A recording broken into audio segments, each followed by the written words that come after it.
Hello students, welcome everyone. So बेटा, आज हम पढ़ने वाले हैं कि किस प्रकार से रेडियन मेजर्स को डिग्री मेजर्स में कन्वर्ट करेंगे।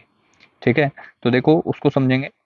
पहले हम बेटा हमने जो पढ़ा था वो पढ़ा था कि किस प्रकार से 360 डिग्री एंगल हमें मिला, यानी कि 360 पार्ट्स हमने एक कंप्लीट सर्कल के किए, तब जाकर के बीच बीच में जो एंगल मिले छोटे छोटे उनको हमने 1 डिग्री बोल दिया। यानी कि 1 डिग्री क्या था कि 300 1/360th part of the complete revolution, इसको हमने 1 डिग्री बोला था। ठीक है, बात कर लेते हैं बेटा। ये हमारे पास एक सर्कल है, 1 यूनिट इसकी रेडियस है, और अगर हम इसके 360 पार्ट्स करते हैं, 360 इक्वल पार्ट्स अगर हमने किए इसके, तब जाकर के छोटे छोटे जो पार्ट बने उनको 1 डिग्री बोला। बेटा ठीक है, इनको तो हमने 1 डिग्री बोल दिया। अगर मैं बोलूं इस 1 डिग्री वाले पार्ट के भी मैं छोटे छोटे 60 पार्ट कर दूं, तब क्या कहोगे उसको आप? तो बेटा उसके लिए हमारे पास एक कॉन्सेप्ट आया कि 1 डिग्री के अंदर 60 मिनट्स होते हैं। कितने? 60 मिनट्स। 60 मिनट्स। ठीक है, इसको हम लिख सकते हैं 60, और यहाँ पर एक सिंगल डैश सा बना देते हैं, यानी कि जिसको हम इन्वर्टेड कोमा बोलते हैं, सिंगल इन्वर्टेड कोमा। ठीक है, ये किसका साइन होता है? मिनट्स का। जैसे हमने सीखा था डिग्री का साइन जो होता है वो छोटा सा जीरो होता है, रेडियन का छोटा सा सी होता है, इसी प्रकार से मिनट का सिंगल डैश होगा। समझ में आया? बात कर लेते हैं बेटा, ये छोटे छोटे पार्ट को तो आपने बोल दिया क्या? मिनट्स। मैं बोल रहा हूँ कि ये जो मिनट्स बने, ये जो 1 मिनट बना, इसके भी अगर मैं छोटे छोटे 60 पार्ट कर दूं, 1 मिनट जो एंगल बना था ना मेरा, मैं अगर बोल रहा हूँ कि ये मेरे पास 1 मिनट एंगल था, इसके भी अगर मैं छोटे छोटे पार्ट कर दूं, कितने पार्ट? 60 पार्ट कर दूं, तब क्या बोलोगे उसको? तब बेटा बात आई निकल करके कि आप जो 1 मिनट होता है उसके अंदर होते हैं 60 सेकेंड्स। 60 सेकेंड्स, और जिसको हम डिनोट करते हैं बेटा डबल डैश से, इस टाइप से। ठीक है, यानी कि डबल इन्वर्टेड कोमा। सो 1 सेकेंड को लिखना चाहोगे तो आप इस तरीके से लिखोगे। समझ में आया? ये सारी चीजें मैंने आपके सामने लिख करके दिखाई हैं।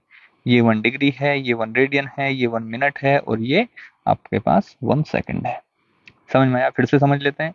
एक कंप्लीट रिवोल्यूशन के अंदर 360 डिग्री होते हैं, और 1 डिग्री वाले एंगल के अगर मैं 60 इक्वल पार्ट्स कर देता हूं, तो वहां पर जो एक पार्ट बनेगा वो 1 मिनट के इक्वल होगा, यानी कि हम कह सकते हैं 1 डिग्री के इक्वल 60 मिनट होते हैं। फिर बात आई कि 1 मिनट वाला जो एंगल है आपका, उसके भी अगर 60 पार्ट कर दें, तब हम वहां पर जो छोटा सा एक एंगल बनेगा उसको क्या बोलेंगे? तो उसके आंसर आया 1 सेकेंड। तो उससे हमारे पास बात निकल करके आई कि 1 मिनट इक्वल टू 60 सेकेंड्स। याद आएंगी ये बातें? ये छोटी छोटी बातें हैं जो बड़ी ही इंपॉर्टेंट बातें हैं, इनको सीखना बड़ा जरूरी था, क्योंकि हमारे पास जब भी एंगल मिलता है, जैसे हमने पिछली वाली वीडियो में देखा था, ये हमारे पास एक आंसर मिला था 6300/22 अब ये डिग्री में है, यानी कि डिग्री तो एंगल है, लेकिन ये कहीं ना कहीं फ्रैक्शन में दिख रहा है आपको। हो सकता है कन्वर्ट करने के बाद आंसर आपको पूरा पूरा मिले, और कभी कभी हो सकता है फ्रैक्शन में मिले। तो फ्रैक्शन में अगर अगर डिग्री मिलेगी तो उसको किस तरीके से मिनट में कन्वर्ट करेंगे, और किस तरीके से अगर मिनट भी हमारा फ्रैक्शन में मिलता है तो किस तरीके से उसको सेकंड्स में कन्वर्ट करेंगे। तो ये सारी चीजें हमें इसलिए सीखनी जरूरी थी। ठीक है, सो बेटा ये हमारा एग्जाम्पल नंबर 2 है, जो एनसीईआरटी बुक का क्वेश्चन है। Convert 6 radians into degree measures. So फिर से हम चलते हैं।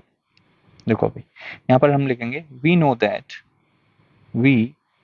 क्या जानते हो आप? बताओ क्या जानते हो आप इस क्वेश्चन से रिलेटेड? हम जानते हैं कि पाई रेडियन के अंदर 180 डिग्री होते हैं। यही तो जानते हो आप, और कुछ थोड़ा ना जानते हो। मैंने बोला था जिस भी मेजर में आपको कन्वर्ट करना हो, जिस भी यूनिट में आपको कन्वर्ट करना हो, उसको आप आरएचएस साइड में लिखेंगे। यहाँ पर डिग्री में कन्वर्ट करना है तो हमने डिग्री वाली वैल्यू को आरएचएस साइड में लिखा। Pi radian equal to 180 degree है, सो हम कहेंगे बेटा 1 radian equal to 180 upon pi degree. समझ में आया? फिर आप बोलोगे कि क्वेश्चन में लिखा हुआ है 6 radian. So very simple question, 6 radian यानी कि 180 अपॉन पाई की मल्टीप्लाई मैं तो 6 से कर दूंगा, और मेरा क्वेश्चन कंप्लीट हो जाएगा।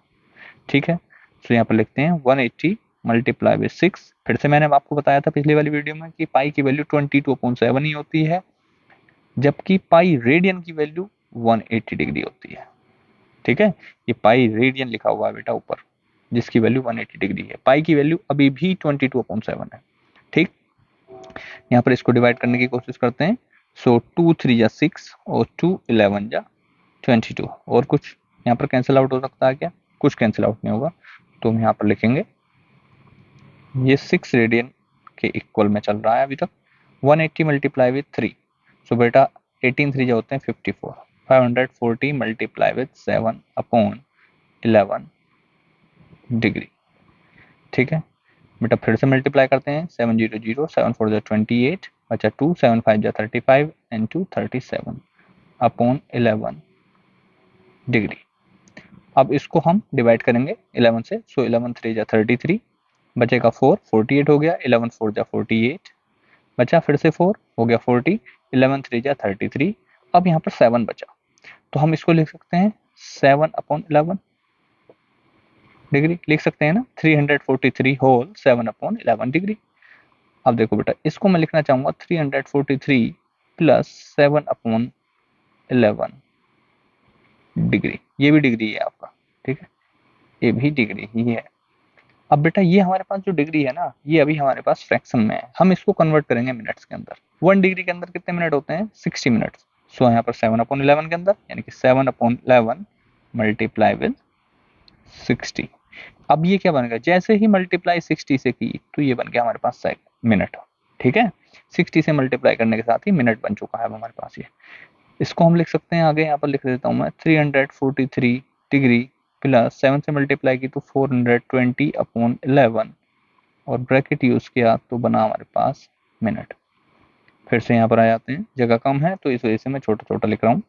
343 डिग्री प्लस 11 से डिवाइड करते हैं 420 को, सो 11 3 जा 33, बचा बेटा आपके पास 9, यानी कि हो गया 90, 11 8 जा 88।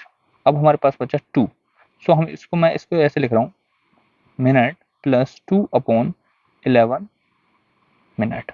ठीक है, अब इसको फिर से आ जाते हैं, 343 degree plus 38 minute plus 2 upon 11 multiply with 60। क्यों किया 60 से मल्टीप्लाई? सेकेंड्स में कन्वर्ट करने के लिए, because we know that 1 minute is equal to 60 seconds.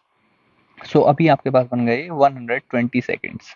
क्या मैं इसकी जगह 120 सेकेंड्स लिख लूँ क्या 120 सेकेंड्स? तो मैं यहाँ पर डायरेक्टली लिख रहा हूँ, जगह कम होने की वजह से 120 सेकेंड्स। आई होप आपको समझ में आ गया है। तो डिवाइड करते हैं, 343 डिग्री प्लस 38 मिनट प्लस 11 से डिवाइड करो, 11 बन जाए 11, बचा 1 हो गया 10। अब 10 में तो जाएगा नहीं टेबल, सो पॉइंट लगाएंगे तो 100 बनेगा, लेकिन उससे पहले हमें 0 लगाना पड़ेगा है कि 11 10 जब 110 होंगे, उसके बाद 10 हमारे पास रिमाइंडर बचेगा, पॉइंट लगाएंगे तो रिमाइंडर बन गया हमारे पास 100 पॉइंट लगाने के साथ ही।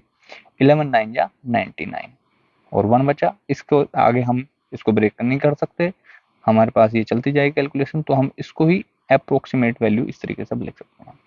यानी कि ये जो आंसर बना 343 डिग्री 38 मिनट प्लस 10.9 सेकेंड्स। इसको डायरेक्टली भी आप लिख सकते हो, किस तरीके से लिख सकते हो, प्लस के साइन आप हटा देंगे तो डायरेक्टली आप आंसर लिख सकते हो 343 डिग्री 38 मिनट एंड 10.9 सेकेंड्स, इस तरीके से। ठीक है, तो ये आपका फाइनल आंसर है। आई होप बेटा आपको ये एग्जाम्पल समझ में आया होगा और इस एग्जाम्पल के थ्रू ही सारी चीज़ें क्लियर हो गई होंगी। नेक्स्ट वीडियो मिलते हैं नेक्स्ट एग्जाम्पल के साथ, तब तक क्वेश्चन को समझो, कोशिश करो क्वेश्चन को खुद से करने की, पहले सारे एग्जाम्पल्स करो, नहीं समझ में आया तो वीडियोस को देख लेना, दोस्तों के साथ शेयर जरूर कर देना। ठीक है, बाय।